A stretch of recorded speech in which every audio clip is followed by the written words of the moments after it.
Good morning all of you. कैसे हो सारे के सारे? मुझे आशा है आप सभी अच्छे होंगे, स्वस्थ होंगे और मस्त होंगे। तो साथियों, जैसा कि आप देख सकते हैं, मैं एक यहाँ पे छत के इंस्पेक्शन पे आया था, जिसमें जो इसके ओनर हैं उनकी यही कंप्लेन थी कि हमारी छत में क्रैक्स हो गए हैं, जिससे कि जो नीचे की छत है उससे पानी टपक रहा था लगातार। तो इस तरीके की प्रॉब्लम्स आ रही हैं कि उनकी छत से जो है पानी टपक रहा था। तो मैंने आज देखा, तो सबसे पहले तो हम ये जान लेते हैं कि हमारा जो छत है उसमें क्रैक्स क्यों डेवलप हो जाते हैं। तो इसका तो सबसे बड़ा कारण यही है कि एक तो देखिए होता है कि ना, कई बार हम जो सीमेंट यूज़ करते हैं तो उसकी क्वालिटी में भी फ़र्क हो सकता है। ठीक है, सीमेंट की बेहतर क्वालिटी ना होना भी एक बड़ा कारण हो सकता है। और दूसरा, अगर सीमेंट आपका ठीक है और इसके बाद भी आपकी जो रूफ़ है, ऊपर की छत है और नीचे की छत यानी पूरे में बाल पड़ा हुआ है, क्रैक्स डेवलप हो रहे हैं, तो उसका बहुत बड़ा महत्वपूर्ण कारण ये हो सकता है कि आपने जो सीमेंट का जो रेशियो रहता है, रेता बजरी और सीमेंट का, वो प्रॉपरली ना किया हो। कई बार होता है कि जब मिक्सिंग हो रही होती है मशीन में या आप हाथ से भी करवा रहे हैं, तो उतनी प्रॉपरली तरीके से नहीं हो पाती है। तो ये भी एक बहुत बड़ा हो सकता है कि मतलब जो मटेरियल है, आपका जो मसाला है, वो अच्छी तरीके से ना मिला हो। ठीक है, तो ये भी इसका बहुत बड़ा रीज़न हो सकता है। और तीसरा इसका कारण ये हो सकता है कि आपने जो जब भी सरिया डलवाई होती है, तो एक तो आपकी जो सरिया है वो 4 सूत की पड़ती है। और यदि आपका एरिया ज़्यादा है, तो जैसा कि मैं आपको दिखा पा रहा हूँ कि इस छत का जो है ये 2000 स्क्वायर फीट में मतलब ये लेंटर पड़ा हुआ है। तो इसमें जो है मतलब कहीं पर भी, तो जो सरिया है उसका जो है जो खाना रहता है वो 6x6 होना चाहिए, 6x6 का होना चाहिए। तो यहाँ पे ये मेरे को बहुत बड़ी कमी देखने को मिलती है, जो सरिया है वो ठीक प्रकार से नहीं पड़ी हुई है। ये भी इसका बहुत बड़ा कारण हो सकता है। और दूसरी कारण ये इसका ये हो सकता है कि जो एरिया है वो ज़्यादा होने की वजह से उसमें जो मतलब लटक बीम रहती है, अगर एरिया ज़्यादा है तो वो भी नहीं डाली गई। अगर वो किसी वजह से आप नहीं डाल पाते हैं, चाहे लेंटर आपका आरसीसी का हो, हालांकि ये आरसीसी का है, या आपका ईंट का हो, तो अगर आप उसमें जो है लटक बीम नहीं डाल पाते, तो अंडरग्राउंड की जो बीम रहती हैं वो होनी चाहिए। तो वो भी एक तो इसमें नहीं है। और होता है ना कि सीमेंट के प्रॉपर मिक्सिंग ना होना। तो ऐसे कई सारे कारण हो सकते हैं, लेकिन फिर भी मैं कोशिश कर रहा हूँ कि ये जो क्रैक्स हैं इसको पूरी तरीके से भरने की। तो यहाँ देख सकते हैं मैं एक सॉल्यूशन लेकर आया हूँ। अल्ट्राटेक वालों का ये सॉल्यूशन है, जिसका नाम है UltraTech seal and dry bonding and water proofing liquid, जो कि 5 लीटर का लिक्विड है। इसको मैं यहाँ पे यूज़ करने वाला हूँ। होता क्या है कि सबसे पहले मैं हाउ टू यूज़, इसको यूज़ करने का तरीका बता देता हूँ।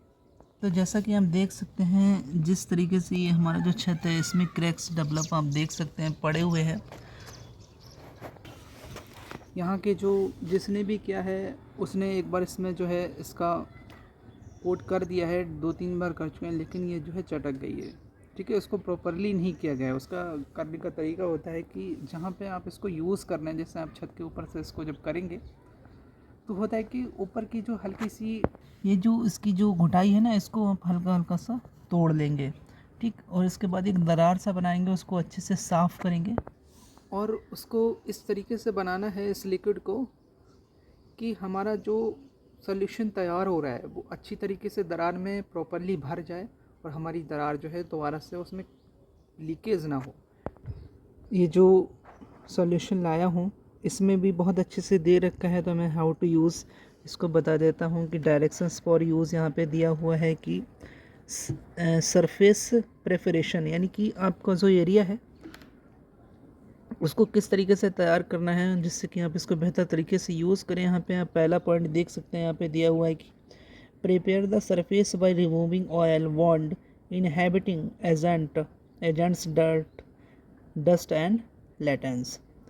यानी कि आप जो हैं जहाँ पे इस सॉल्यूशन को यूज़ करने जा रहे हैं, तो उस पूरी एरिया को मतलब तेल वगैरह वहाँ पे नहीं होना चाहिए, और धूल वगैरह मिट्टी वगैरह जो भी है उसको अच्छे से क्लीन कर लेना है। जैसा कि आप जो है इसके ऊपर की जो गुटाई है उसको हल्का सा तोड़ेंगे, और इसके बाद में जो है उसको साफ़ करेंगे अच्छे से।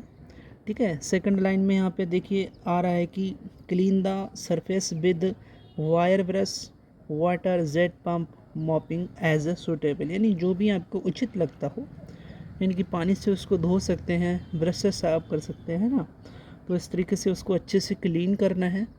और तीसरा पॉइंट यहाँ पे दिया हुआ है कि wet the surface with water and warning it to SSD condition. और फोर्थ पॉइंट यहाँ पे दिया हुआ है कि corroded reinforcement bars should be exposed clean and treated with the anti corrupting product। इसके बाद यहाँ पे एप्लीकेशंस में दिया होगा as a bonding agent pour seal and dry in a mix in bucket and add cement powder in the ratio of 1:1.4 seal and dry, यानी कि यहाँ पे इसका जो अनुपात है वो दिया हुआ है कि किस तरीके से रहना चाहिए।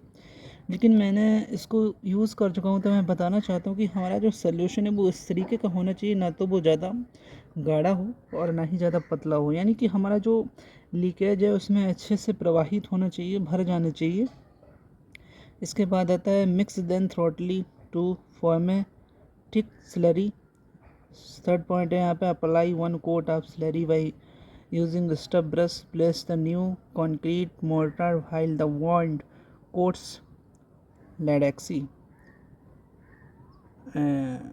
टेक क्या दिया हुआ है टेस्की as a waterproofing solution coat. ठीक है, पहला कोट करने के बाद आप दूसरे घंटे में यहाँ पे 2 घंटे के बाद दूसरा कोट कर सकते हैं। यहाँ पे देख सकते हैं अच्छे से यहाँ पे मात्रा दी हुई है। साथियों, ये तो हो जाता है हमारा जो सॉल्यूशन है उसके बारे में। तो बस कोशिश करते हैं कि अच्छे से हो जाता है और आपको दिखाते हैं क्या इसके रिजल्ट्स रहने वाले हैं।